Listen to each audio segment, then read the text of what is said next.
উম্মতে মুহাম্মাদি ছাড়া সবে কদর আর কাউকে আল্লাহ তাআলা দান করেন নাই। কত বড় ভালোবাসেন আল্লাহ তাআলা উম্মতে মুহাম্মাদিদেরকে। কেন আল্লাহ তাআলা উম্মতে মুহাম্মাদিদেরকে সবে কদর দান করলেন, এই ব্যাপারে মুফাসসিরিনে কেরাম অনেক ঘটনা উল্লেখ করেছেন। মাত্র 2টা ঘটনা আপনাদের সামনে বলবো। ইমাম মালিক রহমাতুল্লাহি আলাইহি বলেন, রাসূলুল্লাহ সাল্লাল্লাহু আলাইহি ওয়াসাল্লামের সামনে তার পূর্ববর্তী উম্মতদের, আমাদের না, পূর্ববর্তী উম্মতদের বয়স উপস্থাপন করা হয়েছে। পূর্ববর্তী উম্মতদের এত বেশি পরিমাণে আল্লাহ তাআলা বয়স দিয়েছিলেন, ওই বয়সগুলো দেখার পরে বিশ্বনবী সাল্লাল্লাহু আলাইহি ওয়াসাল্লামের মনের মধ্যে একটা আফসোস পয়দা হলো, হায় হায়, আমার উম্মতের গড় বয়স হবে 60 থেকে 70 বছর, অথচ হাজার হাজার বছর আগের উম্মতের বয়স ছিল। তাহলে আমার উম্মত না জানি নেকের দিক থেকে আগের উম্মতদের তুলনায় পিছিয়ে পড়তে পারে।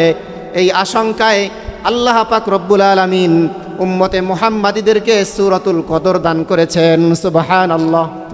সূরাতুল কদরের মধ্যে আল্লাহ পাক রব্বুল আলামিন নাজিল করার পরে বিশ্ব নবী সাল্লাল্লাহু আলাইহি ওয়াসাল্লামকে সান্ত্বনা দিলেন, হে আল্লাহর হাবিব, আপনি চিন্তিত হয়েন না, পেরেশানি হয়েন না। আপনার কোনো উম্মত শুধুমাত্র যদি মাত্র লাইলাতুল কদরের রজনীতে একটা রাত আমার ইবাদতে কাটিয়ে দেয়, আমি আল্লাহ পাক রব্বুল আলামিন তাকে 1000 মাস অপেক্ষা উত্তম প্রতিদান দান করব। সুবহানাল্লাহ। আলহামদুলিল্লাহ। দয়াময় আল্লাহ রব্বুল আলামিনের দরবারে অগণিত শুকর ও সুজুদ, যে মহান মালিক আমাদের সকলের হায়াতের মধ্যে বরকত দিয়ে সুস্থ রেখে দীর্ঘ একটি সপ্তাহ পর সপ্তাহের মধ্যে সর্বশ্রেষ্ঠ দিন জুমার দিন, মাসের মধ্যে সর্বশ্রেষ্ঠ মাস রমাদানুল মুবারক মাসের নাজাতের 10 দিনে শুক্রবার পবিত্র জুমার দিন আমাদেরকে আসার এবং বসার তৌফিক দান করেছেন। সেই মহান মালিকের শুকরিয়া আদায় করার লক্ষ্যে জবান খুলে অন্তর থেকে মোহাব্বতের সাথে একবার কালিমাতুশ শুকুর আদায় করি আলহামদুলিল্লাহ। আরও একবার শুকরিয়া আদায় করি আলহামদুলিল্লাহ। গতকালকে 13 জন মানুষ মারা গেছে বর কনে সহকারে। তারা কি মৃত্যুর জন্য প্রস্তুত ছিল? তাহলে রব্বে কারিমের বহুত বড় ইহসান যে আল্লাহ তাআলা আমাদেরকে এখনও বাঁচায় রাখছেন এবং শুক্রবার জুমার দিন আগেই মসজিদে আসার তৌফিক দান করেছেন। এজন্য আরও একবার বলি আলহামদুলিল্লাহ। লক্ষ কোটি দুরুদ সালাম পেশ করছি বিশ্বনবী সাইয়্যিদুল মুরসালিন খাতামুন নবিয়্যিন রাহমাতাল লিল আলামিনের উপর। সকলেই বলি সাল্লাল্লাহু আলাইহি ওয়াসাল্লাম, সাল্লাল্লাহু আলাইহি ওয়াসাল্লাম। মুহতারাম হাজিরিন, আজকে আমরা আলোচনা করব পবিত্র কোরআনুল কারীমের সূরাতুল কদরের তাফসীর। এই সংক্ষিপ্ত তাফসীরের মধ্যে আল্লাহ পাক রব্বুল আলামিন মানব জাতির জন্য, উম্মতে মুহাম্মাদিদের জন্য অনেক বড় একটা সারপ্রাইজ দিয়েছেন, অনেক বড় একটা পুরস্কার দিয়েছেন, যেই পুরস্কারটা আল্লাহ পাক রব্বুল আলামিন উম্মতে মুহাম্মাদি ছাড়া আর কোনো উম্মতকে আল্লাহ তাআলা দেন নাই। সুবহানাল্লাহ। এত বড় একটা সুসংবাদ আল্লাহ তাআলা উম্মতে মুহাম্মাদিদেরকে দিয়েছেন, এর পূর্ববর্তী কোনো উম্মতকে আল্লাহ তাআলা দান করেন নাই। তো সূরাতুল কদরের সংক্ষিপ্ত তাফসীর শুরু করার আগে সূরাতুল কদরের সম্পর্কে বেসিক কিছু নলেজ আমাদের জানা দরকার। যেমন এই সূরাতুল কদর নাজিল যে হয়েছে কোরআনুল কারীমের সর্বপ্রথম যেই সূরাটা, যেই আয়াতগুলো নাজিল হয়েছে সেটা হচ্ছে সূরাতুল আলাকের প্রথম 5টি আয়াত। এভাবে ধারাবাহিকভাবে তারতিব বিন নুজুল যেটাকে বলা হয়, নাজিলের ধারাবাহিকতা, একটার পর একটা নাজিল হয়েছে না, ধারাবাহিকভাবে কোরআনুল কারীমের এই সূরাতুল কদর যে নাজিল হয়েছে এর ক্রমিক নং হচ্ছে 25তম সূরা। কততম সূরা? 25তম সূরা। এই সূরাতুল কদরের আগে আল্লাহ পাক রব্বুল আলামিন সূরাতুল আবাসা নাজিল করেছেন। কোন সূরা? সূরাতুল আবাসা। সূরাতুল কদরের পরে আল্লাহ রব্বুল আলামিন সূরাতুশ শামস নাজিল করেছেন। কোন সূরা? সূরাতুশ শামস। তাহলে নাজিলের ধারাবাহিকতায় সূরাতুল কদর হচ্ছে 25তম সূরা। কততম সূরা? 25তম সূরা। আর তারতিব ফিল মুসহাফ, অর্থাৎ বর্তমান কোরআনুল কারীমের, কোরআন মাজিদের বর্তমান যে 114টি সূরা আছে না, সূরা ফাতিহা, সূরাতুল বাকারা, সূরাতুল আলে ইমরান, সূরাতুল নিসা, সূরাতুল মাইদা, এভাবে করে একেবারে সূরাতুল নাস পর্যন্ত কতটি সূরা? 114টি সূরা। এই 114টি সূরার এটাকে বলা হয় তারতিব ফিল মুসহাব, অর্থাৎ এই ক্রমিক অথবা শ্রেণীবিন্যাস। এই শ্রেণীবিন্যাস অনুযায়ী সূরাতুল কদরের শ্রেণীবিন্যাস ক্রমিক নং হচ্ছে 97 নং সূরা, 97 নং সূরা। এই সূরার আগে হচ্ছে সূরাতুল আলাক এবং এই সূরা কদরের পরে হচ্ছে সূরাতুল বায়্যিনা। তাই সূরাতুল কদর এর এই সূরার সাথে অন্য সূরার কি সম্পর্ক আছে একটু আগেই বললাম। সূরাতুল কদরের আগের সূরা বর্তমান কোরআন মাজিদের এই সূরার নাম হচ্ছে সূরাতুল আলাক। এই সূরাতুল আলাকের শেষে একটা আয়াত আল্লাহ তাআলা শেষ করেছেন যে বান্দাদেরকে সিজদা দেওয়ার আদেশ করার মাধ্যমে। এরপরে আল্লাহ তাআলা সূরাতুল কদর এই যে ক্রমিক নং অনুযায়ী সূরাতুল কদরের মধ্যে আল্লাহ তাআলা বলেছেন যে এই কদরের রাতটা হচ্ছে 1000 মাস অপেক্ষা শ্রেষ্ঠ। সুবহানাল্লাহ। তাহলে কেমন জানি কোরআন আমাদেরকে বলে দিচ্ছে যে এই যে 1000 মাস অপেক্ষা শ্রেষ্ঠ রাতে বেশি বেশি তোমরা সেজদা করো এবং কোরআনুল কারীম তেলাওয়াতের মাধ্যমে আল্লাহ পাক রব্বুল আলামিনের নৈকট্য অর্জন করো। সুবহানাল্লাহ। কোরআন আমাদেরকে বলে দিচ্ছে, কারণ সূরাতুল কদরে আল্লাহ তাআলা এমন একটা বিষয়ে বর্ণনা করেছেন যেটা হচ্ছে যে কোরআনুল কারীম আল্লাহ তাআলা এই সূরার মধ্যে এই রমজানুল মুবারক মাসে নাজিল করেছেন এবং এমন একটি দিনে নাজিল করেছেন, এমন একটি রাতে যেটা হচ্ছে 1000 মাস অপেক্ষা উত্তম। এই রাতে আল্লাহ তাআলা সূরাতুল কদর এবং কোরআনুল কারীম নাজিল করেছেন। সুবহানাল্লাহ। এবং এর আগের যে সূরাটা সূরাতুল আলাক, এই আলাকের শেষ আয়াতটায় আল্লাহ তাআলা বলেছেন যে বান্দা তোমরা আমার কুদরতি কদমে সেজদা দাও। তাহলে কেমন জানি কোরআন আমাদেরকে বলে দিচ্ছে যে কদরের রাতে বেশি বেশি আল্লাহ পাক রব্বুল আলামিনের কুদরতি কদমে সেজদা দাও এবং কোরআনুল কারীম তেলাওয়াত করার মাধ্যমে আল্লাহ পাকের নৈকট্য অর্জন করো। সুবহানাল্লাহ। তাহলে সূরাতুল কদরের নামকরণ কারণটা কি? সূরা কদরের নামটা কদর কেন হলো? এই ব্যাপারে মুফাসসিরিনে কেরাম 3টা অভিমত পেশ করেছেন। 1 নম্বর, সূরাতুল কদরের অর্থ হচ্ছে তাবেদারি, তাবেদারি অথবা হুকুম, হুকুমের গোলাম। একটা কথা আছে না, কদর শব্দের অর্থ হচ্ছে তাবেদারি অথবা হুকুম। যেহেতু আমি সবে বরাতের আলোচনায় বলেছিলাম ইন্না আনজালনাহু ফি লাইলাতিন মুবারাকাতিন ইন্না কুন্না মুনজিরিন ফিহা ইফরাকু কুল্লু আমরিন হাকীম আমরাম মিন ইনদিনা ইন্না আনজালনাহু, নিশ্চয়ই আমি এই কোরআনকে নাজিল করেছি বরকতপূর্ণ রাতে। সেই বরকতপূর্ণ রাত কোনটা? মুফাসসিরিনে কেরাম কেউ কেউ বলেন শবে বরাতের রাত, আবার কেউ কেউ বলেন শবে কদরের রাত। তাহলে এই কোরআনকে আমি নাজিল করেছি শবে কদরের রাতে, কারণ আরেকটা সূরা ইন্না আনজালনাহু ফি লাইলাতিল কদর, অবশ্যই আমি এই কোরআনকে নাজিল করেছি কদরের রাতে। তাহলে এই আয়াত দ্বারা স্পষ্ট বোঝা যায় যে আল্লাহ তাআলা কোরআনুল কারীম নাজিল করেছেন শবে বরাতের রাতে নাকি কদরের রাতে? কদরের রাতে। এখানে একটা প্রশ্ন আছে, ফি লাইলাতিন মুবারাকা, বরকতপূর্ণ রাতে আল্লাহ তাআলা কোরআনুল কারীম নাজিল করেছেন, ফিহা ইফরাকু কুল্লু আমরিন হাকীম, এবং যত রকমের গুরুত্বপূর্ণ কাজ আছে সমস্ত কাজের আদেশ এবং আঞ্জাম দেওয়া হয় এই বরকতপূর্ণ রাতে। মুফাসসিরিনে কেরাম শবে বরাতের রাতটাকে এইভাবে ব্যাখ্যা করেছেন, যেই বছর শবে কদরের রাতে আল্লাহ পাক রব্বুল আলামিন কোরআনুল কারীম নাজিল করেছেন, সেই বছর শবে বরাতের রাতে আল্লাহ পাক রব্বুল আলামিন ফাইল করেছেন, ফাইল অর্থাৎ সিদ্ধান্ত নিয়েছেন যে এই বছর কদরের রাতে আমি কোরআনুল কারীম নাজিল করব। সিদ্ধান্ত নিয়েছেন কবে? শবে বরাতের রাতে, এবং চূড়ান্তভাবে অনুমোদন দিয়েছেন আল্লাহ তাআলা শবে কদরের রাতে। তাহলে ফিহা ইফরাকু কুল্লু আমরিন হাকীম, এই রাতে অনেক গুরুত্বপূর্ণ কাজের আদেশ দেওয়া হয়। তাহলে আদেশ দেয় কে? আল্লাহ পাক রব্বুল আলামিন আদেশ দেয়। আদেশ কাদেরকে দেন? তাফসিরে মাআরিফুল কোরআনের মধ্যে আছে এই রাতে আল্লাহ পাক রব্বুল আলামিন 4 জন ফেরেশতাদেরকে আদেশ প্রদান করেন। মিকাইল, ইসরাফিল, জিব্রাইল এবং আজরাইল আলাইহিস সালাতু ওয়াস সালামকে আল্লাহ পাক রব্বুল আলামিন গুরুত্বপূর্ণ যত রকমের কাজগুলো সংগঠিত হবে সমস্ত কাজের আদেশ আল্লাহ তাআলা এই রাতে দিয়ে থাকেন। তাহলে আমরা বলতেছিলাম এই যে সূরাতুল কদরের নাম কদর কেন করা হলো? ওই যে 1 নম্বর কদর শব্দের অর্থ হচ্ছে তাবেদারি অথবা হুকুম। যেহেতু আল্লাহ পাক রব্বুল আলামিন এই রাতে কোন বান্দা আগামী কদরের আগে আগামী 1 বছরের মধ্যে মারা যাবে, কোন বান্দা আগামী 1 বছরের মধ্যে জীবিত জন্মগ্রহণ করবে, এই যে গতকালকে 13 জন মানুষ একসাথে মারা গেছে বর কনে সহকারে, এই যে সিদ্ধান্তটা আল্লাহ তাআলা নিয়েছিলেন, কবে নিয়েছিলেন বলেন তো? গত বছর শবে কদরের রাতে।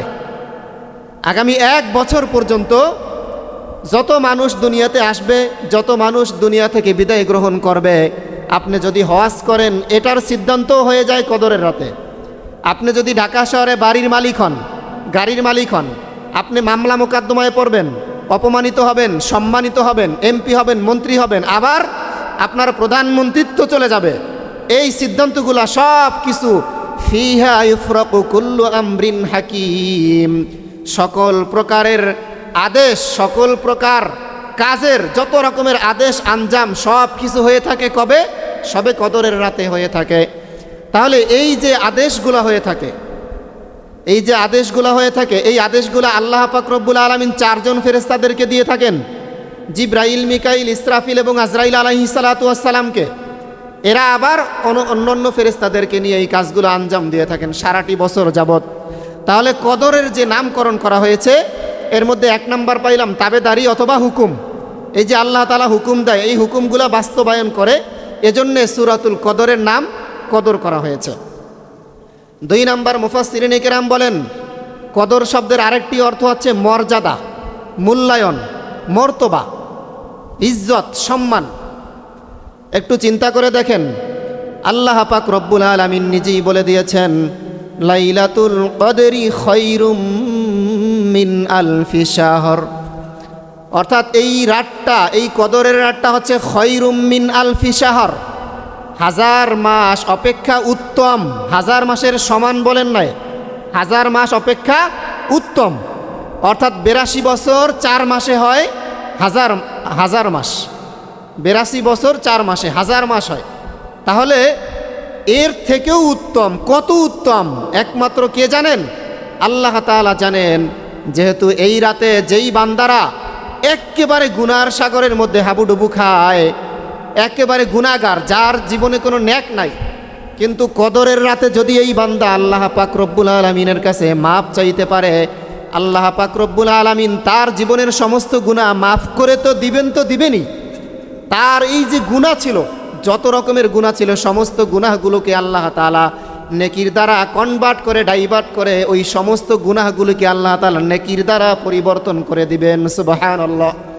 তাহলে একটু চিন্তা করে দেখেন, একজন বান্দার আমলের মধ্যে কোনো নেক নাই, গুনাহ আর গুনাহ, কিন্তু ওই বান্দার যদি নসিবে হেদায়েত থাকে, শবে কদরের রাতে সে যদি আল্লাহ তাআলার কাছে তাওবাতুন নাসুহা, অর্থাৎ তওবার মতন তওবা যদি ওই বান্দা করতে পারে, এই তওবার মতন তওবা করার কারণে এই বান্দা এতদিন গুনাহগার ছিল, লাঞ্ছিত ছিল, অপমানিত ছিল, আল্লাহ তাআলার কাছে অমর্যাদা সম্পন্ন ব্যক্তি ছিল, কিন্তু যখন কদরের রাতের উসিলায় এই বান্দা আল্লাহ পাকের দরবারে সেজদায় গিয়ে যখন আল্লাহ তাআলার কাছে মাপ চাইল, মাপ চাওয়ার সাথে সাথেই আল্লাহ তাআলা তাকে মাফ করে দিলেন।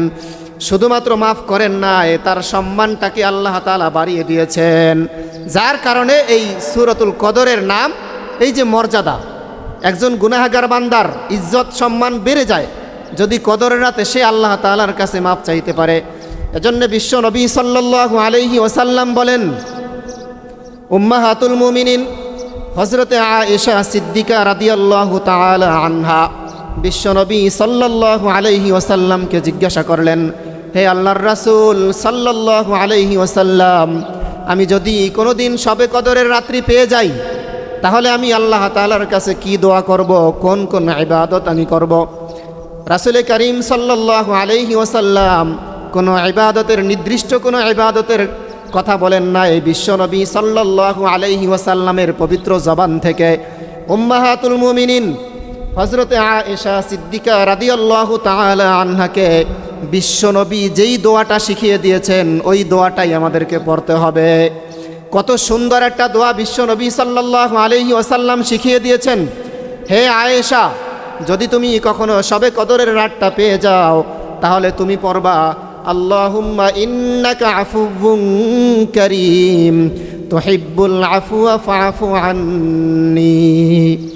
আল্লাহুম্মা, হে আল্লাহ, ইন্নাকা আফুউন কারীম, অবশ্যই আপনি ক্ষমাশীল, অসীম ক্ষমাশীল। তুহিব্বুল আফওয়া ফাআফু আন্নী, আপনি তো ক্ষমা করতে ভালোবাসেন। ফাআফু আন্নী, সুতরাং আপনি আমাকে ক্ষমা করে দিন। সুবহানাল্লাহ। তাহলে বলুন তো, গুনাহ করি নাই, অন্যায় অপরাধ করি নাই, এরকম একজন মানুষ আমরা এখানে আছি? নাই তো নাই। শুধুমাত্র কেমন গুনাহগার আমরা গুনাহগারের ঘরের গুনাহগার। আমার বাপ মা গুনাহ করে নাই? গুনাহ করছে কিনা? নাকি আমার বাপ মা আল্লাহর ওলি ছিলেন? আল্লাহর ওলিও যে থাকে সেও তো গুনাহ করে। এভাবে যেতে যেতে যেতে যেতে একেবারে মানব সৃষ্টির সর্বপ্রথম যিনি মানব, তার নাম কি বলেন তো? আদম আলাইহিস সালাতু ওয়াস সালাম। আমরা হলাম বনি আদম। বনি আদম নিজে পর্যন্ত ভুল করেছেন কিনা বলেন? তাহলে আমরা হচ্ছি ভুলের ঘরের সন্তান, ভুল আমরা করব। বিশ্বনবী সাল্লাল্লাহু আলাইহি ওয়াসাল্লাম বলেছেন, কুল্লু বানি আদম খাত্তাউন ওয়া খায়রুল খাত্তাইন আত-তাওয়াবিন। প্রত্যেক বনি আদম ভুল করে। বিশ্বনবী বলতেছেন প্রত্যেক বনি আদম ভুল করে। প্রত্যেক বনি আদমের মধ্যে বিশ্বনবী কি বাত আছেন? বিশ্বনবীও বাত নাই। একদিন বিশ্বনবী সাল্লাল্লাহু আলাইহি ওয়াসাল্লাম ইনশাআল্লাহ বলতে ভুল করেছিলেন, যার কারণে দীর্ঘ 15 দিন পর্যন্ত ওহী নাজিল বন্ধ ছিল। তাহলে বিশ্বনবী সাল্লাল্লাহু আলাইহি ওয়াসাল্লাম বলেছেন, কুল্লু বানি আদম খাত্তাউন, প্রত্যেক বনি আদম ভুল করে। ওয়া খায়রুল খাত্তাইন আত-তাওয়াবিন, কিন্তু এই ভুলকারীদের মধ্যে সর্বোত্তম ব্যক্তি হচ্ছে ওই ব্যক্তি যারা তওবা করে। সুবহানাল্লাহ। আমরা সবাই গুনাহগার, আমরা সবাই ভুল করি, কিন্তু এদের মধ্যে সর্বোত্তম হচ্ছে ওই ব্যক্তিকে যারা তওবা করে, যারা তওবাতুন নাসুহা করে। তাহলে শবে কদরের রাতে যদি কোনো ব্যক্তি সেজদায় গিয়ে আল্লাহ তাআলার কাছে তওবা করে, আল্লাহ তাআলা তাকে মাফ করে দিয়ে তাকে মর্যাদা সম্পন্ন মুমিন বানিয়ে দিবেন। সুবহানাল্লাহ। এজন্য আমরা ভুল করি না এমন কোনো ব্যক্তি আছি? আমাদের গুনাহের খবর পৃথিবীর কেউ না জানলেও একজন জানে। কে জানে? আল্লাহ পাক রব্বুল আলামিন জানেন। আমরা এমন এমন গুনাহ করেছি, এই গুনাহটা শুধুমাত্র আমি জানি আর আমার রব জানে। এরকম অনেক গুনাহ আছে না? অথচ আমি সমাজের ইমাম, আমি সমাজের নেতা, আমি সমাজের এমপি মন্ত্রী, আমি সমাজের অনেক বড় উঁচু স্তরের একজন ব্যবসায়ী, সমাজসেবক, অনেক মর্যাদা সম্পন্ন ব্যক্তি আমি। কিন্তু এই গুনাহটা যদি প্রকাশ হয়ে যায় তাহলে আমার ইজ্জত সম্মান একেবারে মাটির সাথে মিশে যাবে। এরকম গুনাহ আছে না? তাহলে এই গুনাহগুলা শুধুমাত্র আমি জানি আর জানে আমার রব।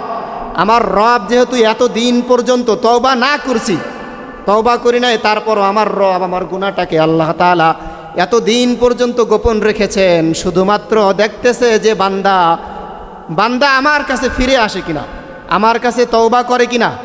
তাহলে যদি কোনো বান্দা তওবা করে, যেই আল্লাহ আপনার আমার গুনাহটাকে গোপন রাখতে পেরেছেন, গোপনে গোপনে দুনিয়াবাসী জানবে না, গোপনে গোপনে ওই গুনাহটাকে আল্লাহ তাআলা ক্ষমা করে দিবেন কিনা বলেন? অবশ্যই আল্লাহ তাআলা ক্ষমা করে দিবেন। এজন্য পৃথিবীর কোনো ব্যক্তি যদি না জানে, একজন জানেন, তিনি কে? আল্লাহ তাআলা জানেন। পৃথিবী না জানুক আমি তো জানি, আমি কি পাপ করেছি হায়, আমার পাপের করলে বিচার, বাঁচার আমার নাই উপায়, দয়াময় তুমি মাফ করো আমায়, মাফ করো আমায়। পড়েন আমিন। তাহলে সবে কদরের রাতে কোনো গুনাহগার বান্দা যদি আল্লাহ তাআলার কাছে তওবা করে, যদি তওবাতুন নাসুহার মতন তওবা করে, সারা জীবনে যত রকমের গুনাহ করেছে সমস্ত গুনাহগুলি মাফ করে দিয়ে তাকে মর্যাদা সম্পন্ন মুমিনের স্তরে প্রদান করবেন কে? আল্লাহ পাক রব্বুল আলামিন। তাহলে সবে কদরের একটা নাম হচ্ছে তাবেদারি অথবা হুকুম। যেহেতু কত মানুষ দুনিয়াতে আসবে, কত মানুষ দুনিয়া থেকে মৃত্যুবরণ করবে, কে ইজ্জত সম্মানের মালিক হবে, কে অপমানিত হবে, কে ঢাকা শহরে বাড়িওয়ালা হবে, গাড়িওয়ালা হবে, আবার কোন ব্যক্তি মামলা মোকদ্দমায় পড়বে, কোন ব্যক্তি হজ করতে যাবে, এই সকল গুরুত্বপূর্ণ বিষয়ের সিদ্ধান্ত নেওয়া হয় সবে কদরের রাতে। এই সিদ্ধান্ত নিয়ে আল্লাহ পাক রব্বুল আলামিন ফেরেশতাদেরকে তাবেদার করেন, হুকুম করেন। এই জন্য সবে কদরের নাম হচ্ছে কদর। সূরাতুল কদরের নাম কদর রাখা হয়েছে। আরেকটা কারণ হচ্ছে সূরাতুল কদর, এর অর্থ হচ্ছে মর্যাদা। কদর শব্দের অর্থ হচ্ছে কি? মর্যাদা অথবা সম্মান। যেহেতু গুনাহগার বান্দা এই রাতে আল্লাহ তাআলার কাছে তওবা করার পরে আল্লাহ পাক রব্বুল আলামিন তার ইজ্জত সম্মানকে বাড়িয়ে দেন, তার সকল গুনাহগুলি মাফ করে দেন। এজন্যে সূরাতুল কদরের নাম কদর করা হয়েছে। এই সূরাতুল কদরের আরেকটা নাম হচ্ছে দয়িক, অর্থাৎ সংকীর্ণতা। কোরআনুল কারীমের মধ্যে আল্লাহ পাক রব্বুল আলামিন বলেন, ওয়া আম্মা ইযা মাবতালাহু রাব্বুহু ফাকদারা আলাইহি রিজকাহ।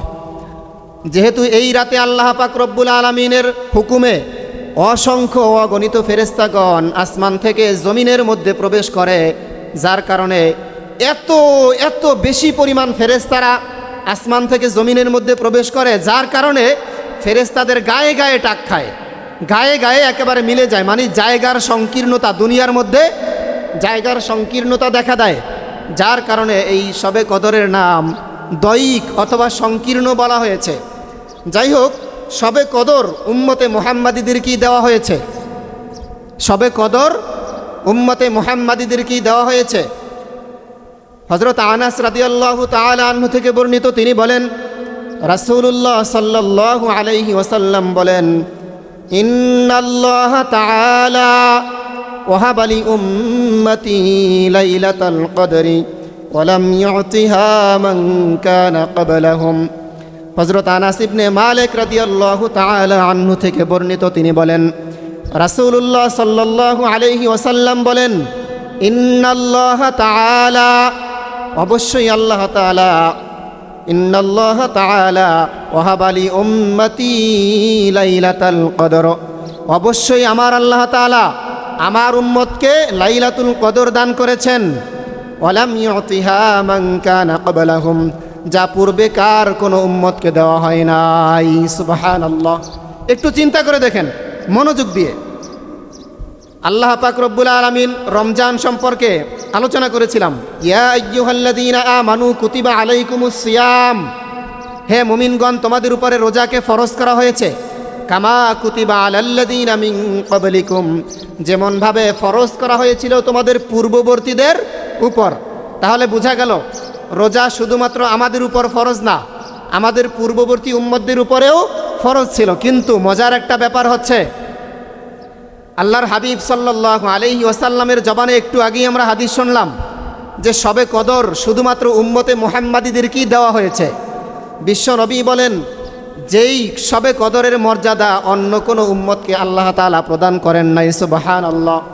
তাহলে প্রশ্ন হতে পারে, কেন আল্লাহ তাআলা উম্মতে মুহাম্মাদীদেরকে সবে কদর দান করেছেন? প্রশ্ন হতে পারে না? স্পেশাল ফর উম্মতে মুহাম্মাদী ছাড়া সবে কদর আর কাউকে আল্লাহ তাআলা দান করেন নাই। কত বড় ভালোবাসেন আল্লাহ তাআলা উম্মতে মুহাম্মাদীদেরকে। কেন আল্লাহ তাআলা উম্মতে মুহাম্মাদীদেরকে সবে কদর দান করলেন? এই ব্যাপারে মুফাসসিরিন কিরাম অনেক ঘটনা উল্লেখ করেছেন। মাত্র 2টা ঘটনা আপনাদের সামনে বলবো। ইমাম মালিক রহমাতুল্লাহি আলাইহি বলেন, রাসূলুল্লাহ সাল্লাল্লাহু আলাইহি ওয়াসাল্লামের সামনে তার পূর্ববর্তী উম্মতদের, আমাদের না, পূর্ববর্তী উম্মতদের বয়স উপস্থাপন করা হয়েছে।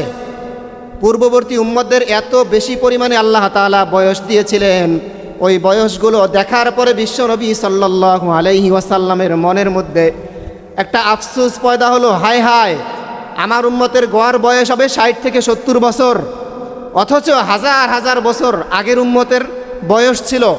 তাহলে আমার উম্মত না জানি নেকের দিক থেকে আগের উম্মতদের তুলনায় পিছিয়ে পড়তে পারে, এই আশঙ্কায় আল্লাহ পাক রব্বুল আলামিন উম্মতে মুহাম্মাদীদেরকে সূরাতুল কদর দান করেছেন। সুবহানাল্লাহ। সূরাতুল কদরের মধ্যে আল্লাহ পাক রব্বুল আলামিন নাজিল করার পরে বিশ্ব নবী সাল্লাল্লাহু আলাইহি ওয়াসাল্লামকে সান্ত্বনা দিলেন, হে আল্লাহর হাবিব, আপনি চিন্তিত হয়েন না, পেরেশানি হয়েন না। আপনার কোনো উম্মত শুধুমাত্র যদি মাত্র লাইলাতুল কদরের রজনীতে একটা রাত আমার ইবাদতে কাটিয়ে দেয়, আমি আল্লাহ পাক রব্বুল আলামিন তাকে হাজার মাস অপেক্ষা উত্তম প্রতিদান দান করব। সুবহানাল্লাহ। ঘটনা দুই নাম্বার ঘটনা, শানে নুজুল। সূরাতুল কদর কেন নাজিল হয়েছে? শানে নুজুলের মধ্যে বিশ্ব নবী সাল্লাল্লাহু আলাইহি ওয়াসাল্লাম বলেন, একদিন সাহাবায়ে কেরামের সামনে বানি ইসরাইলের একজন আবেদের ঘটনা উল্লেখ করতেছিলেন। বানি ইসরাইলের একজন আবেদ, মুসা নবীর জামানার একজন আবেদের ঘটনা সাহাবায়ে কেরামের সামনে বর্ণনা করতেছিলেন।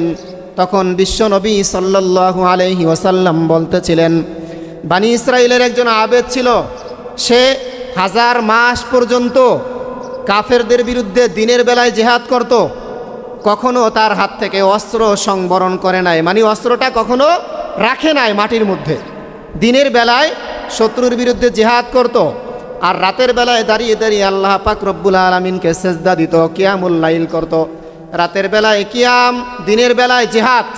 এভাবে করে ওই বানি ইসরাইলের আবেদ হাজার বছর পর্যন্ত, হাজার মাস পর্যন্ত এইভাবে এক টানা শত্রুর বিরুদ্ধে জিহাদ করতেছিল এবং রাতের বেলায় আল্লাহ পাকের ইবাদত করতেছিল।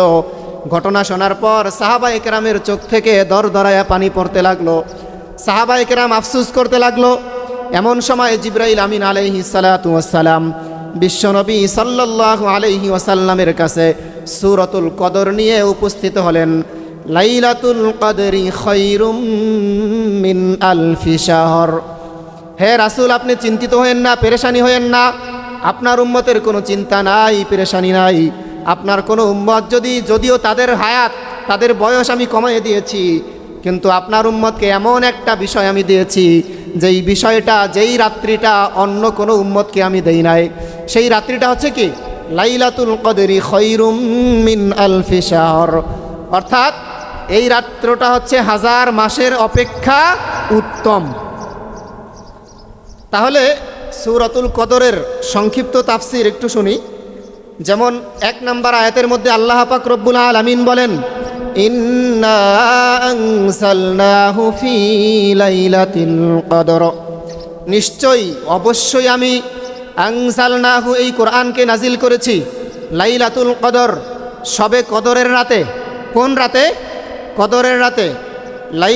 ইন্না আনসালনাহু ফি লাইলাতিল কদর ওয়া মা আদরাকা মা লাইলাতুল কদর। আল্লাহ পাক রব্বুল আলামিন তার হাবিব, তার দোস্তকে জিজ্ঞাসা করতেছেন, হে রাসূল, আপনি জানেন লাইলাতুল কদর আসলে কি জিনিস? লাইলাতুল কদর, এই রাতটা কি জিনিস? আপনি জবাব দিয়ে দিলেন, লাইলাতুল কদরি খায়রুম মিন আলফি শাহর। এটা হচ্ছে এমন এক রাত, যেই রাতের ইবাদত হাজার মাস অপেক্ষা উত্তম। সুবহানাল্লাহ। লাইলাতুল কদরি খায়রুম মিন আলফি শাহর তানাজ্জালুল মালাইকাতু ওয়ার রূহু ফিহা বিইذনি রাব্বিহিম মিন কুল্লি আমর। এই রাতে আরো কি হয়? আল্লাহ পাক রব্বুল আলামিন বলতেছেন, তানাজ্জালুল মালাইকাতু, আসমান থেকে জমিনের মধ্যে ফেরেশতারা অবতরণ করেন। তানাজ্জালুল মালাইকাতু ওয়ার রূহু মানে জিবরাইল আমিন আলাইহিস সালাতু ওয়াস সালামের নেতৃত্বে আসমান থেকে অসংখ্য অগণিত ফেরেশতারা অবতরণ করেন। ফিহা বিইذনি রাব্বিহিম, তার রবের নির্দেশে, আল্লাহ পাকের আদেশক্রমে ফেরেশতারা জিবরাইল আমিন আলাইহিস সালাতু ওয়াস সালামের নেতৃত্বে জমিনের মধ্যে প্রবেশ করেন। তারা কি করেন? সালামুন হিয়া হাত্তা মাতলাইল ফাজর। তারা সালাম, শান্তি এবং রহমতের দোয়া করতে থাকেন হিয়া হাত্তা মাতলাইল ফাজর, অর্থাৎ একেবারে ফজর উদিত হওয়া পর্যন্ত, সুবহ সাদেক, ফজর পর্যন্ত তারা সালাম এবং শান্তি, রহমত, মাগফিরাত, নাজাতের জন্য দোয়া করতে থাকেন। কার জন্য দোয়া করতে থাকেন? যারা এই রাতে আল্লাহ পাক রব্বুল আলামিনের সালাম, রহমত, শান্তি, রহমত এবং বরকত অন্বেষণের জন্য আল্লাহ পাক রব্বুল আলামিনের সেজদায় কাটিয়ে দেয়, তাদের জন্য দোয়া করতে থাকে। বিশ্ব নবী সাল্লাল্লাহু আলাইহি ওয়াসাল্লাম এক হাদিসের মধ্যে বলেন, যেই ব্যক্তি শবে কদর থেকে বঞ্চিত, তার হচ্ছে কপালটা পোড়া, সে একেবারে হতভাগ্য। কপাল পোড়ার ঘরের কপাল পোড়া। তাহলে একটু চিন্তা করে দেখেন, শবে কদর থেকে যে ব্যক্তি বঞ্চিত, সে হচ্ছে শবে কদর থেকে যে ব্যক্তি বঞ্চিত, সে একেবারেই কপাল পোড়া। তার মতন হতভাগ্য আর কেউ হতে পারে না।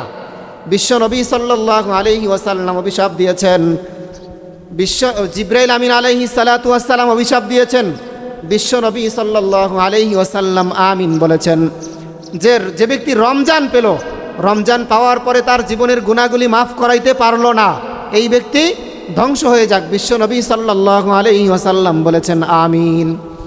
একটু চিন্তা করে দেখেন কত বড় গুরুত্বপূর্ণ, কত বড় মারাত্মক দোয়া। বিশ্ব নবীর জবান থেকে যেই কথাই বলেছেন, সব কথাই কবুল করে নিয়েছেন কে? আল্লাহ তাআলা। তাহলে বিশ্ব নবী বলছেন আমিন, আর ফেরেশতা জিবরাইল বদদোয়া করেছেন, এই দোয়া কবুল হয়েছে, এতে কোনো সন্দেহ আছে? সন্দেহ নাই। এজন্যে ভাই, রমজান তো একেবারে শেষ পর্যায়ে, রমজান একেবারে শেষ পর্যায়ে চলে এসেছে। এখন আর আমাদের ঘরে বসে থাকার কোনো সুযোগ নাই। আমরা যারা এতেকাফে বসতে পারি নাই, তারাও মানসিকভাবে এতেকাফে বসে যাই। মানসিকভাবে কীরকম? এতেকাফে তো বসাটাই আমার উচিত ছিল। বিশ্ব নবীর জীবনে একদিন মানে এক বছরও এতেকাফ মিস করেন নাই, আর আমার জীবনে এক বছরও এতেকাফে বসতেছি না। তাহলে আমি কত বড় গুনাহগার উম্মত। এখন আমার করণীয় কি? বিভিন্ন ব্যস্ততার কারণে বসতে পারতেছি না, কিন্তু নিয়ত আছে, যদি আল্লাহ তাআলা হায়াত দেয় আগামী বছর বাঁচবো কিনা জানি না, কিন্তু নিয়ত করছি, তাই না? আগামী বছর ইনশাআল্লাহ এতেকাফে বসবো। এ বছর আমরা কি করব? এ বছর এই আমার দুনিয়াবি ব্যস্ততা তো থাকবেই, বৈরাগ্যবাদ ইসলামে জায়েজ নাই। এই চাকরি বাকরি, সংসার, পরিজন সব কিছু বাদ দিয়ে জঙ্গলে গিয়ে ইবাদত করবেন, এটা বৈরাগ্যবাদ। এই বৈরাগ্যবাদকে ইসলাম সমর্থন করে না, এটা ইসলামে জায়েজ নাই। তাহলে সংসার, চাকরি বাকরি, ব্যবসা বাণিজ্য সব কিছু ঠিক রেখে আকিমুস সালাতা ওয়া আতুজ যাকাত, সালাত কায়েম করতে হবে, যাকাত দিতে হবে, আল্লাহ পাকের বিধানকে বাস্তবায়ন করতে হবে, সব কিছু ঠিক রেখা। তাহলে সন্তান সন্ততি, স্ত্রী, পরিবার পরিজন, পিতামাতা, এদের জন্য হালালভাবে উপার্জন করা ফরজ। এটাও একটা ইবাদত, হারাম পন্থায় না। হালালভাবে উপার্জন করা কি ফরজ, ওটাও একটা ইবাদত। আপনি ব্যবসা করতেছেন, সলাতের ডাক আসছে, আল্লাহু আকবার, সাথে সাথে ব্যবসাটা বন্ধ, শাটার লক, সাথে সাথে মসজিদে চলে আসছেন। আবার ফাইদা কুদিয়াতিস সালাতু ফান্তাশিরু ফিল আরদ, যখন তোমরা নামাজ শেষ করো তখন ফান্তাশিরু ফিল আরদ, তোমরা ছড়িয়ে ছিটিয়ে পড়ো জমিনের মধ্যে। কিসের জন্য? রিজিক অন্বেষণের জন্য। তাহলে একটা বিষয় ক্লিয়ার, বৈরাগ্যবাদ ইসলামে জায়েজ নাই। সব কিছু বাদ দিয়ে আপনার বাবা মা বৃদ্ধ অবস্থায়, তারা এখন রিজিকের অভাবে আছে, তাদেরকে ভরণ পোষণ বাদ দিয়ে, সন্তান সন্ততি, স্ত্রী, এদের ভরণ পোষণ বাদ দিয়ে আপনি গেলেন তাবলিগে। অথচ আপনার স্ত্রী বেগানা বেপরদায়, হ্যাঁ, সে বাজার করতেছে, তার কণ্ঠটা তো অন্তত শুনতেছে একজন বেগানা পুরুষ। তাহলে এটা কেমন তাবলিগ হলো?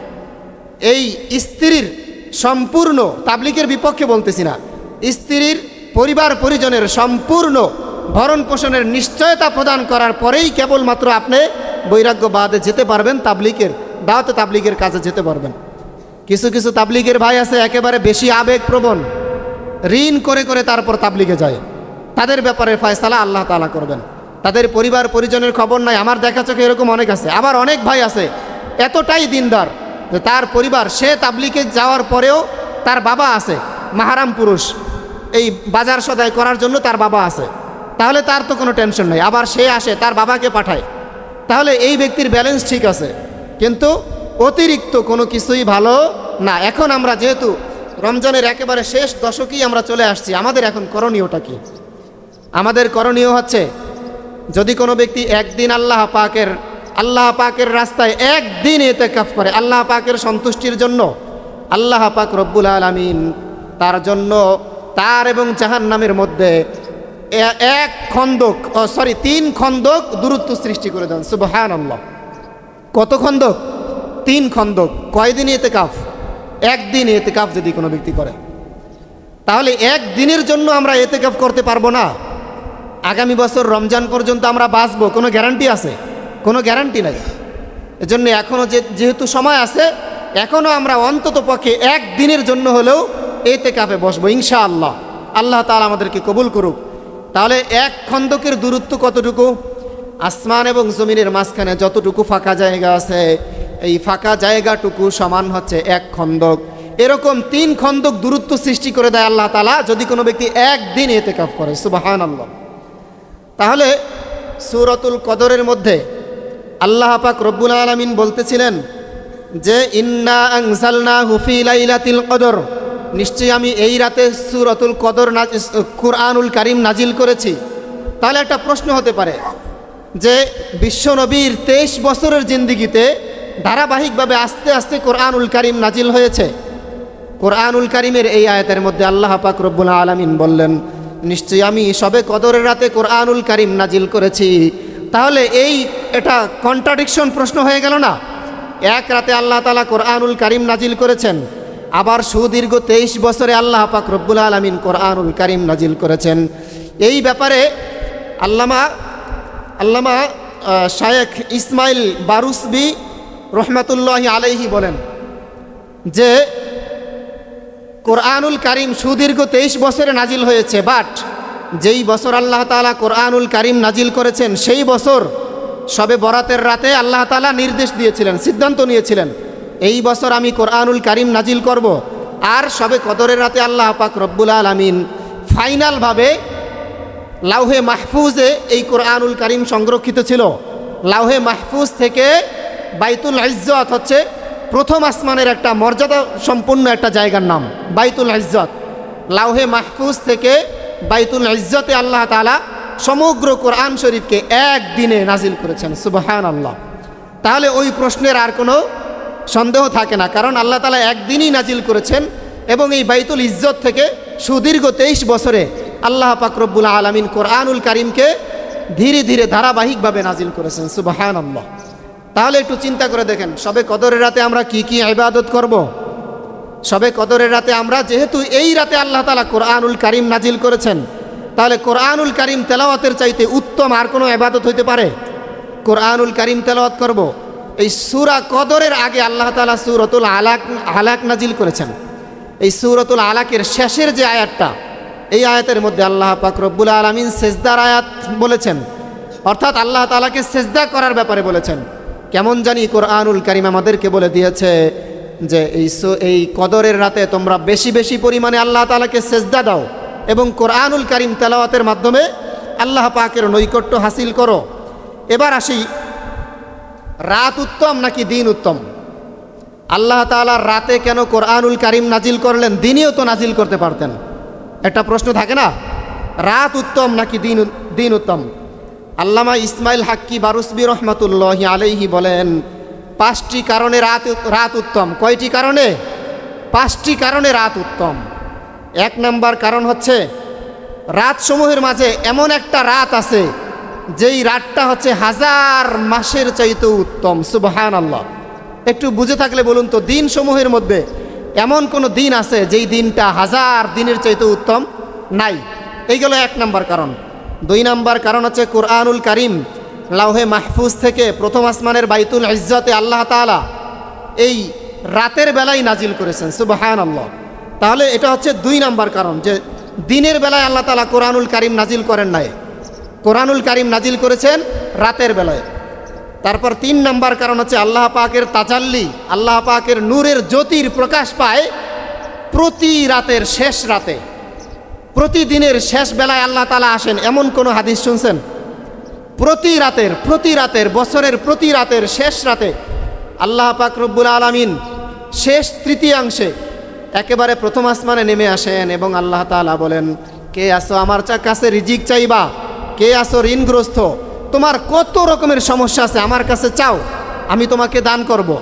তাহলে এটা গেল 3 নম্বর কারণ, যে আল্লাহ তাআলা শেষ রাতে প্রথম আসমানে নেমে আসেন, কোনো দিনের বেলায় তো আসেন না। তারপর হচ্ছে 4 নম্বর কারণ, মেরাজের ঘটনা আল্লাহ তাআলা রাতের বেলায় ঘটাইছেন নাকি দিনের বেলায়? রাতের বেলায় ঘটাইছেন। তাহলে অসংখ্য অগণিত কারামত, রহমত, বারকত এবং যত রকমের মুজিজা অসংখ্য অগণিত, এটা হয়েছে রাতের বেলায় প্রকাশ পেয়েছে। এমনকি বিশ্ব নবী সাল্লাল্লাহু আলাইহি ওয়াসাল্লামের মেরাজ রাতের বেলায় হয়েছে। 5 নম্বর কারণ হচ্ছে রাত হচ্ছে আরাম, শান্তি এবং নিরাপত্তার সময়। এই জন্যই আল্লাহ তাআলা রাতের বেলায় কোরআনুল কারীম নাজিল করেছে। তাহলে এই 5টি কারণকে যদি আমরা চিন্তা করি, তাহলে দিন উত্তম নাকি রাত উত্তম বলেন তো?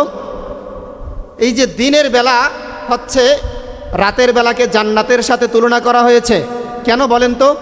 জান্নাতের মধ্যে হচ্ছে অনাবিল শান্তি। রাতের বেলা আমরা সারাদিন কষ্ট করার পরে রাতের বেলা আমরা প্রশান্তির জন্য বাসায় যাই কি যাই না বলেন তো? পরিবার পরিজনের কাছে যাই, আমরা একটা প্রশান্তির ঘুম দেই, যার কারণে রাতের বেলাকে জান্নাতের সাথে তুলনা করা হয়েছে। আর দিনের বেলাকে জাহান্নামের সাথে তুলনা করা হয়েছে কেন বলেন তো? দিনের বেলায় যত রকমের পেরেশানি, দিনের বেলায় মামলা মোকদ্দমা আছে না নাই? দিনের বেলায় পরিশ্রম আছে না নাই? দিনের বেলায় রাস্তায় অ্যাক্সিডেন্ট আছে না নাই? মানে দিনের বেলায় যত রকমের পরিশ্রম, যত রকমের পেরেশানি, সব হচ্ছে কোন সময়? দিনের বেলায়। দিনের বেলায় পোশাক পরিধান করতে হয়, রাতের বেলায় আমরা বাসায় গিয়ে আরামের একটা ঘুম দিই, যার কারণে রাতকে জান্নাতের সাথে তুলনা করা হয়েছে আর দিনকে জাহান্নামের সাথে তুলনা করা হয়েছে। শবে কদরের ইবাদত যদি কোনো ব্যক্তি করে, তার জীবনের সকল গুনাহগুলি মাফ করে দেয় কে? আল্লাহ পাক রব্বুল আলামিন তার জীবনের সকল গুনাহগুলি মাফ করে দেয়। এজন্যে শবে কদরের রাত যদি কোনো ব্যক্তি পায়, তাহলে উম্মাহাতুল মুমিনিন হযরত আয়েশা সিদ্দিকা রাদিয়াল্লাহু তাআলা আনহা থেকে একটা হাদিস, ওই যে বলেছিলাম উম্মাহাতুল মুমিনিন হযরত আয়েশা সিদ্দিকা রাদিয়াল্লাহু তাআলা আনহা জিজ্ঞাসা করেছিলেন, আল্লাহর হাবিব, আমি যদি কখনো শবে কদর পাই তাহলে আমি কি দোয়া করব আল্লাহ তাআলার কাছে? বিশ্বনবী সাল্লাল্লাহু আলাইহি ওয়াসাল্লাম বললেন, আল্লাহুম্মা ইন্নাকা আফুউন তুহিব্বুল আফওয়া ফাআফু আন্নি। হে আয়েশা, তুমি যদি শবে কদর পাও তাহলে আল্লাহ তাআলার কাছে এই বলে দোয়া করো, আল্লাহুম্মা ইন্নাকা আফুউন কারীম তুহিব্বুল আফওয়া ফাআফু আন্নি। হে আল্লাহ, আপনি তো গুনাহকে ক্ষমা করতে ভালোবাসেন। ইন্নাকা আফুউন কারীম, আপনি হচ্ছেন অসীম দয়ালু, অসীম গুনাহ ক্ষমা করতে ভালোবাসেন। তুহিব্বুল আফওয়া ফাআফু আন্নি, সুতরাং আমার জীবনের সকল গুনাহগুলিকে আপনি মাফ করে দেন। তাহলে শবে কদরকে গোপন রাখার কারণটা কি বলেন তো? বিশ্ব নবী সাল্লাল্লাহু আলাইহি ওয়াসাল্লাম শবে কদর তালাশ করেছিলেন, রমজানের প্রথম দশকে পান নাই, দ্বিতীয় দশকে পান নাই, শেষ দশকে বিশ্ব নবী সাল্লাল্লাহু আলাইহি ওয়াসাল্লাম বলেন, শেষ দশকে তোমরা এতেকাফে বসো, এতেকাফে বসলে আশা করা যায় তোমরা শবে কদর পাইবা। বুখারী শরীফের এক রিওয়ায়াতের মধ্যে আসছে, আল কদরু ফিল আশরিল আওয়াখিরি মিন রমাদান। বিশ্বনবী সাল্লাল্লাহু আলাইহি ওয়াসাল্লাম বলেন, নিশ্চয়ই শবে কদর রমজানের শেষ দশকের মধ্যে আছে। মুসলিম শরীফের এক হাদিসের মধ্যে বিশ্বনবী সাল্লাল্লাহু আলাইহি ওয়াসাল্লাম বলেন, ফিহাল ফিত্র, মানে হচ্ছে বেজোর রাত্রিগুলোতে তোমরা শবে কদর তালাশ করো। শবে কদর সন্ধান দেওয়ার জন্য বিশ্বনবী সাল্লাল্লাহু আলাইহি ওয়াসাল্লাম একদিন রওনা করছেন, উম্মতদেরকে জানাই দেবেন অমুক রাতেই শবে কদর। বিশ্বনবী সাল্লাল্লাহু আলাইহি ওয়াসাল্লাম রওনা করেছেন, পথিমধ্যেই দুইজনের মধ্যে ঝগড়া লেগেছে, বিবাদ লেগেছে। বিশ্বনবী সাল্লাল্লাহু আলাইহি ওয়াসাল্লাম এই বিবাদটাকে মিটিয়ে দিলেন। মিটিয়ে দেওয়ার কারণে ওই যে বিবাদটাকে মিটিয়ে দিতে গেছেন, এই মুহূর্তে আল্লাহ পাক রব্বুল আলামিন তার জেহেন থেকে, তার মগজ থেকে শবে কদর কোন রাতে হবে এইটা আল্লাহ তাআলা ভুলাই দিয়েছেন। বিশ্বনবী সাল্লাল্লাহু আলাইহি ওয়াসাল্লাম বললেন যে আল্লাহ তাআলা যেহেতু আমার জেহেন থেকে ভুলিয়ে দিয়েছেন, এর মধ্যে তোমাদের জন্য কল্যাণ আছে। সুবহানাল্লাহ। তাহলে শবে কদর গোপন রাখার কারণ কি? যেহেতু আল্লাহ তাআলা ভুলিয়ে দিয়েছেন, গোপন রেখেছেন, এটার কারণ কি? গুরুত্বপূর্ণ বিষয়গুলা গোপন থাকে ভাই, গুরুত্বপূর্ণ বিষয়গুলা গোপন রাখে। আর যেই জিনিসটা যত বেশি সস্তা, ওই জিনিসটা অত বেশি প্রকাশ পায়। গুরুত্বপূর্ণ বিষয়টা লকআপের মধ্যে থাকে, গোপন থাকে।